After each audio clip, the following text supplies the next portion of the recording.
Hello students, আমাৰ যেহেতু পৰীক্ষালৈ বেছি দিন নাই, গতিকে নোটছৰ বিষয়ক বহুতো ছাত্ৰ ছাত্ৰীৰ এটা প্ৰশ্ন থাকে যে মোৰ তাত নোটছ আছে কিন্তু সেইখিনি লিখিলে নম্বৰ পাম নে নাপাম, বা মই গাইড বুক ফ'ল' কৰিছোঁ সেইখিনি পঢ়িলে শুনিছোঁ তাত নম্বৰ নিদিয়ে, বা আমাৰ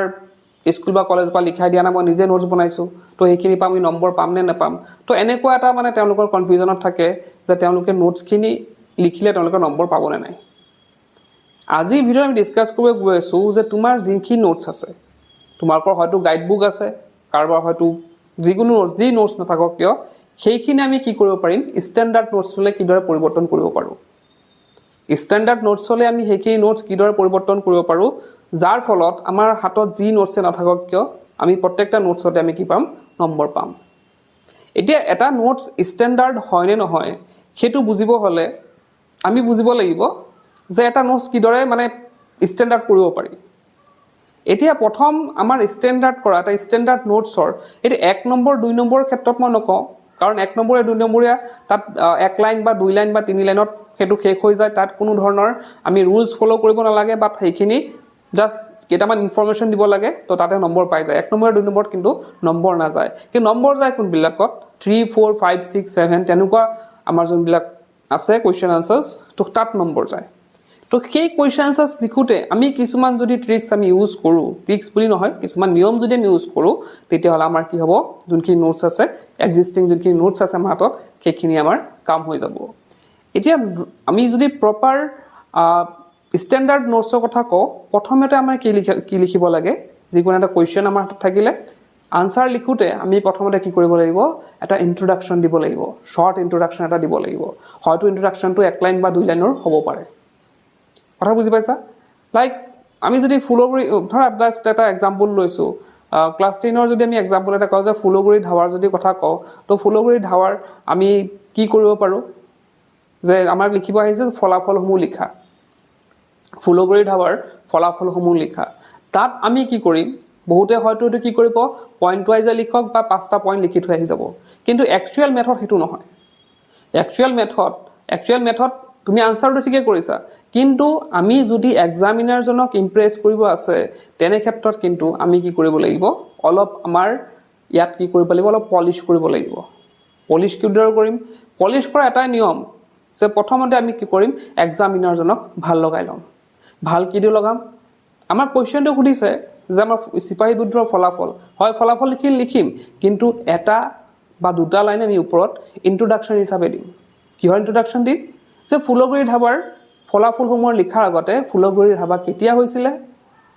কোন চনত হৈছিলে, ক'ত হৈছিলে, বা কিহৰ কাৰণে হৈছিলে, জাষ্ট বেছি লিখিব নালাগে। 1-2 লাইন তোমালোকে যদি লিখি দিয়া তাতে কি হ'ব, তোমালোকৰ ইমপ্ৰেশ্যন তাতে আহি গ'ল। এক্সামিনাৰজনে বহীখন চাব তোমালোকৰ, তাতে কিন্তু ইমপ্ৰেশ্যনটো আহি গ'ল যে সি জানে, হৈ গ'ল। তাৰপিছত প্ৰথমতে আমাৰ প্ৰথম ষ্টেপটো আমাৰ কি হৈছে, ইন্ট্ৰডাকশ্যন। তাৰপিছত পৰ্যায়টো হৈছে এক্সপ্লেনেশ্যন। ইন্ট্ৰডাকশ্যনৰ পিছত কি আহিব, এক্সপ্লেনেশ্যন। এতিয়া তুমি টপিকটো এক্সপ্লেইন কৰা যে ফুলগুৰি ধাবাৰ কাৰণে কি কি হৈছিলে, ফলাফলসমূহ তোমালোকে পইণ্ট ৱাইজ লিখিব পাৰা। বেছি ভাল কি পইণ্ট ৱাইজ লিখাটো, পইণ্ট ৱাইজ হোৱা এটা কি কৰিলা, টপিক এটা দিলা যে এইটো টপিক হৈছিল। মই এক্সাম্পল এটা দেখাম তোমালোকক আৰু ভালদৰে বুজাবলৈ। তো টপিক লিখিলা, আণ্ডাৰলাইন কৰিলা, তাৰপিছত সেইখিনি ডেছক্ৰাইব কৰিলা, হৈ গ'ল সেইখিনি এক্সপ্লেনেশ্যন। তাৰপিছত আহিলে এক্সাম্পল।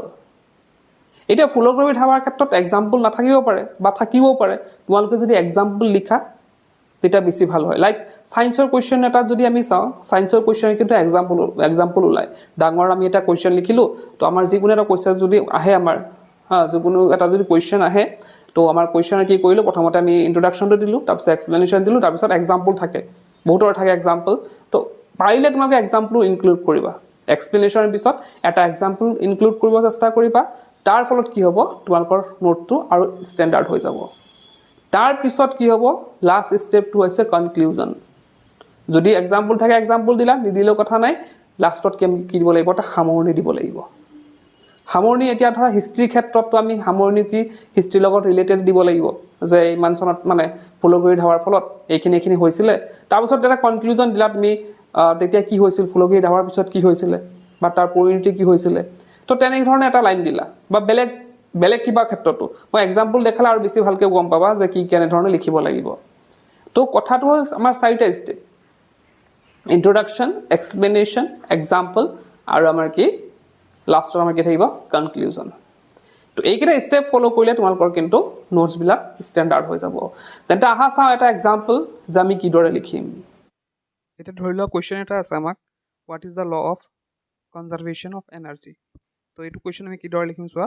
প্ৰথমতে আমাৰ ইন্ট্ৰোডাকশ্যন এটা দিম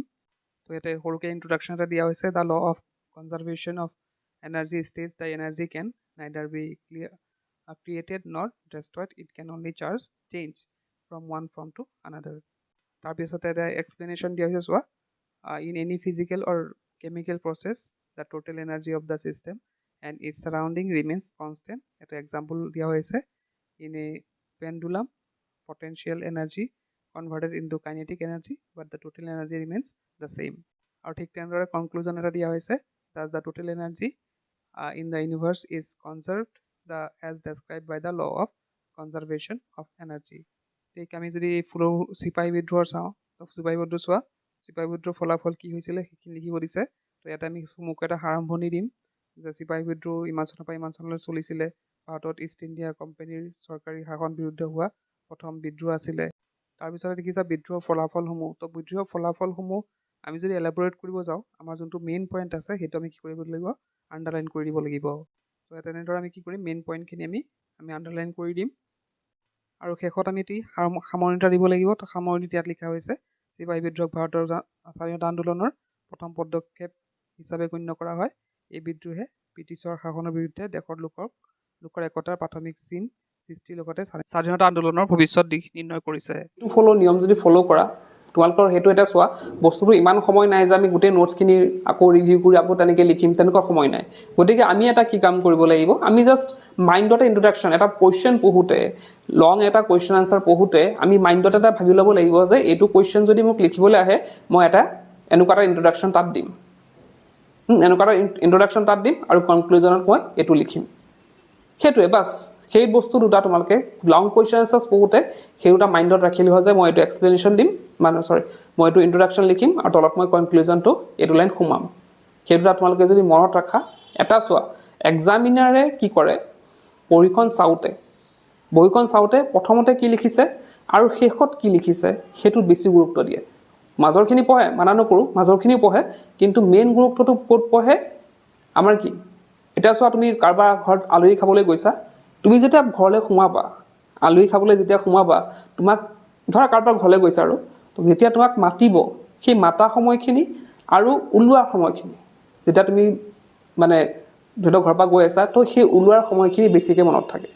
মানে কেনেকুৱা ব্যৱহাৰ কৰিলে বা তোমাৰ যোৱা সময়ত কি ক'লে অহা সময়ত কি ক'লে সেইখিনি বেছি মনত থাকে ঠিক তেনেদৰে আমাৰ বহীখন চাওঁতে এক্সামিনাৰে কি কৰে প্ৰথমখিনি আৰু লাষ্টৰখিনি বেছি গুৰুত্ব দিয়ে গতিকে আমি ইন্ট্ৰডাকশ্যন আৰু কনক্লুজনখিনি যদি আমি ভালদৰে লিখোঁ তো আমাৰ কি হয় ফুল মাৰ্কছ পোৱাটো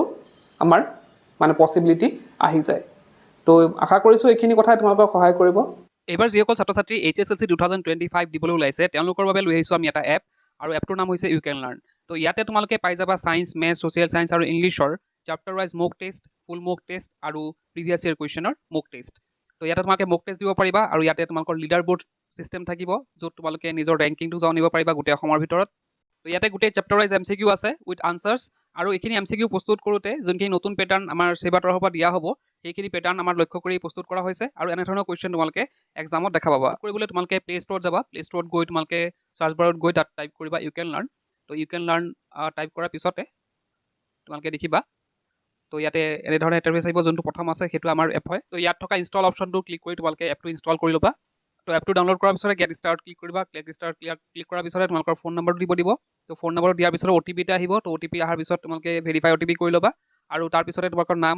ইমেইল এড্ৰেছটো দিলে দিব পাৰা তো দিয়াৰ পিছতে তো তোমালোকে ক্লাছ 10ত যাব পাৰা ক্লাছ 10ত যোৱাৰ পিছতে ছাবজেক্টবিলাক আহি যাব তো ছাবজেক্টত ক্লিক কৰিলে চেপ্টাৰবিলাক আহি যাব তো প্ৰত্যেকটা ছাবজেক্টৰ এটা চেপ্টাৰ আমি ফ্ৰী ৰাখিছোঁ মক টেষ্টৰ কাৰণে তোমালোকৰ ডেমোৰ কাৰণে তোমালোকে চাই পেলাই বাই কৰিব পাৰা এটা বাই কৰিবলৈ তোমালোকে কি কৰিব লাগিব তো বাই কৰিবলৈ তোমালোকে যিকোনো লক এটা চেপ্টাৰত ক্লিক কৰিলে হ'ল তেনেধৰণৰ ইণ্টাৰফেচ দেখা পাবা তাৰপিছতে তোমালোকে যোনটো প্লেন ল'ব বিচাৰা ক্লাছ 10ৰ হ'লে ওপৰটো ল'বা ক্লাছ 9ৰ হ'লে তলটো ল'বা তাৰপিছতে চেক আউটৰ অপশ্যন আহিব প্ৰচেছটো পে'মেণ্ট কৰি দিবা প্ৰচেছটো পে'মেণ্ট হৈ যদি ক্লাছ 10ৰ হোৱা এনেধৰণৰ ইণ্টাৰফেচ আহিব তাৰপিছত ইয়াত দেখিছা বিভিন্ন অপশ্যন আছে গুগল পে' ফোনপে' পে'টিএম গোটেইখিনি অপশ্যন আছে তাত যোনটো অপশ্যন তোমালোকে চুজ কৰা কৰিলে হ'ল মই গুগল পে'টো চুজ কৰিছোঁ তো গুগল পে'টো চুজ কৰাৰ পিছতে এনেধৰণে চোৱা এনেধৰণে ইণ্টাৰফেচ এটা আহিব আৰু তোমালোকৰ দেখিছা তো ইয়াৰ পিছতে এনেকৈ গুগল পে'ত ডাইৰেক্ট গুচি যাব তো পে'মেণ্টটো ছাকচেছফুল হোৱাৰ পিছতে তোমালোকে 5 ছেকেণ্ডমান ৰৈ দিবা তাৰপিছতে তোমালোকে আকৌ যদি ৰিটাৰ্ণ এপটোত সোমোৱা তেতিয়া তোমালোকে এপছটোত সোমালে গম পাবা যে গোটেইখিনি লগখিনি তোমালোকৰ খুলি গৈছে এতিয়া তোমালোকে যিকোনো চেপ্টাৰ ভিজিট কৰিব পাৰিবা তো এনেদৰে তোমালোকে এই কোৰ্চটো বাই কৰিব পাৰা তো আজিৰ ভিডিঅ'টো শেষ কৰিলোঁ কিপ ৱাচিং